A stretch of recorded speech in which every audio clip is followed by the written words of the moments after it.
Did you know that you have 2 sets of books? Not just one, but you've got 2 sets of books. A lot of small business owners don't realize this, so I want to go over it with you. The first set of books is your QuickBooks account, of course, right? Where you're able to go in, you're able to run an income statement and see how your business did, right? The performance, and you want those numbers as high and as good and as strong as possible, right? And you're 100% right in wanting that. But on the flip side, let me ask you what seems to be probably an unrelated question at the beginning, right? Do you want to pay more or less in taxes? I thought so. You want to pay less in taxes. But if you've got a high net income number, do you think you're going to pay a high tax number? Right. You're going to pay a high tax number, right? So we want that tax set of books to show as little income as possible so you can get your taxes down as low as possible, okay? And the problem with tax books versus, I'm going to call them GAAP books, generally accepted accounting principles, the GAAP accounting records are really, let's call them your performance books, right? It's the gauge to see how well your business is doing, right?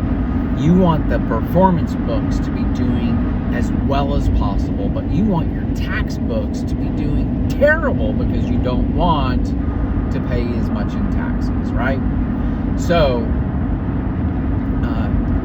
there are a number of differences between these books, and I'm talking at a very, very high level here. There are exceptions to every rule, right?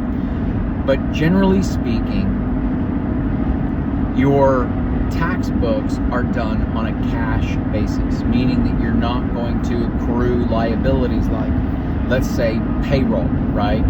Payroll, it may your payroll that may pertain to this month, but it doesn't get paid until next month. So you need to book that liability at the end of that month, right? So that you can recognize that expense in the proper period, right? Well, your tax books, they don't care about that. And that's the big difference between your tax books or your GAAP, or what we're calling today anyway, your performance books, right? We do the books for our clients on a performance basis so that we can gauge how well businesses are doing, and we can make tweaks to the business so that we can become more and more profitable. So I want y'all, the big thing that I want y'all to get out of this message today is that you've got 2 sets of books and they have competing agendas, if you will. Okay, competing agendas. So I hope that makes sense. And if you guys have any questions about that, put them in the comments. I'm happy to respond. I know it's a little bit of a strange topic, but it was something that was rolling around in my head as I'm driving back from a client's office today, and I wanted to just kind of get that out there as a thought for the day. So anyway, we'll talk to you guys next time.